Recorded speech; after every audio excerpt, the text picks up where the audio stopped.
Hello everyone, Greg Burnins, your Ghent Town historian here, and today is an extra special day here in Ghent. We're in Omagh, where Ghent's first Legends in Lore Pomeroy Foundation marker has just been installed.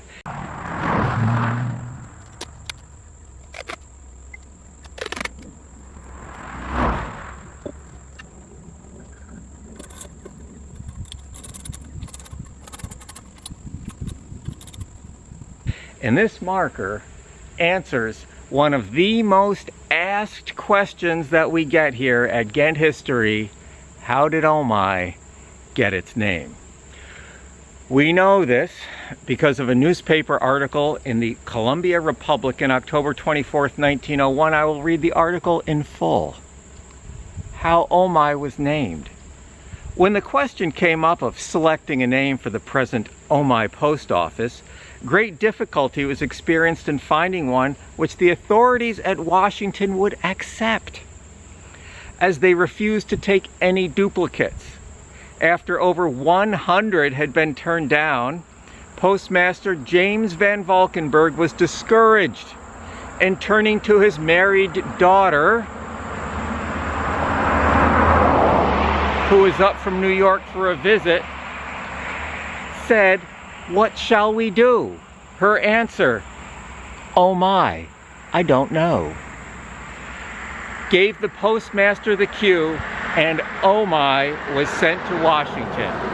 It proved there was no other in this country, and the name was accepted. This story was confirmed by lifelong Omagh resident Dick Leggett, who used to visit with the aforementioned daughter, Maud Doust. Now, why is this a Legends and Lore marker and not a blue and gold one like the other ones in Ghent and around the state? Well, for a blue and gold marker, the information has to really be beyond a reasonable doubt. So even though I'm 98% certain this is the story, the Pomeroy Foundation suggested we go with a Legends and Lore marker. And since it's their money to spend, I made no argument.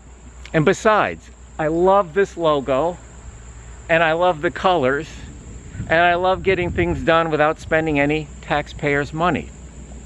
And by the way, before I forget, on behalf of the people of Omagh and everyone in Ghent, thank you, Pomeroy Foundation and the New York Folklore Society, for certifying this as folklore, for the grant with which the town purchased the marker. Now, there are other stories about how Omagh got its name. That it was named for Omagh Kittel. Omagh is German for grandmother. But again, our friend Dick Leggett, a descendant of the ubiquitous Kittel family, had never heard that story, so it's very unlikely.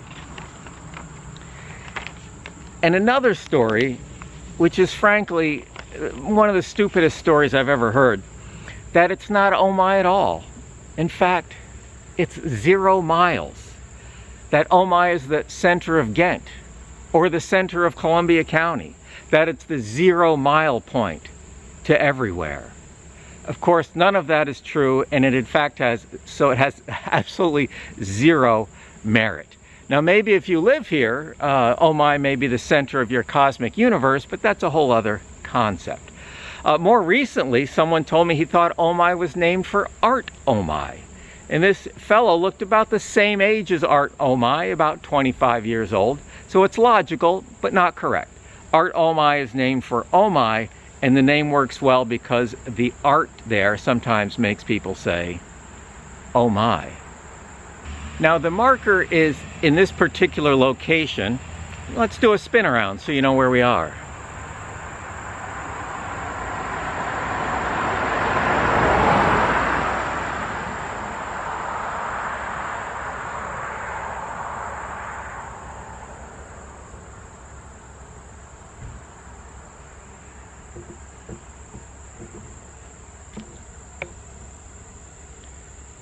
So the marker is in this particular location because this was where the Omagh post office was. We've changed angles here, by the way, and the right wing of this house was where the post office was located. In 1900, this was the home of Postmaster J.J. Van Valkenburg, his wife Martha, and an Austrian immigrant, Anthony Zuserman.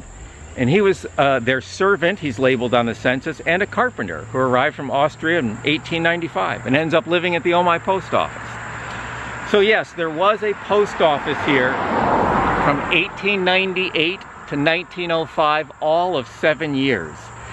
It was a post office that people went to pick up or send mail, no delivery. So when people ask about what exactly counts as Omai, where's the border, there's no clear answer, okay? There's no boundary line for the postal district, of course no zip code or anything like that at the time. Omai is not a municipality. The closest you can come to defining an Omai boundary is the District 4 school district. The school is right over there, still standing. It's a home now. And that was called the Omai School. So that's the answer I give if someone really insists on an answer, or if I'm feeling grumpy that day, I just tell them that it is the undefined center of the universe. Many post offices came and went in these years as the spread of rural free delivery led to the consolidation of post offices. And most people in the country like that because they didn't have to go to the post office anymore. But like a lot of things, something's lost, right? You don't bump into your neighbors and friends when you have the mail just delivered to your box. But you know, it is pretty nice. So today, 126 years after the opening of the Omai post office, the name has spread far and wide, far farther than Maud Doust or J.J. Van Valkenburg or Martha Van Valkenburg could have ever imagined. Quick story, in 2012, I was in Wyoming in the middle of nowhere on a horse next to a man from Zurich. It was my wife's dream trip of a lifetime. When I told him I was from upstate New York, he said, "Have you ever been to Omai?" I about fell off the horse. Turns out he's a novelist and spent a month at the Art Omai Artist Colony. A year later, I visited him in Zurich, my dream trip of a lifetime. So the moral of that story, you can never go wrong going where your wife wants you to go.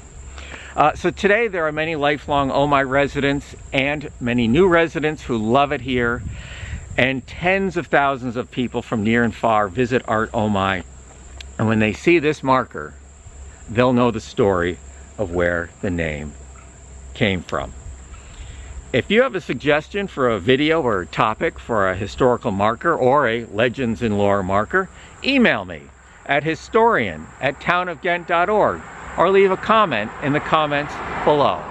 So again, many thanks to the Pomeroy Foundation, and many thanks to the always helpful and efficient Ghent Town Highway Department. They're the ones who put the pole in for me. That's really the hard part. Putting the marker on is the easy part. So many thanks to Ben Perry and the crew. Thanks to Pomeroy, and thanks to all of you for following along with Ghent History.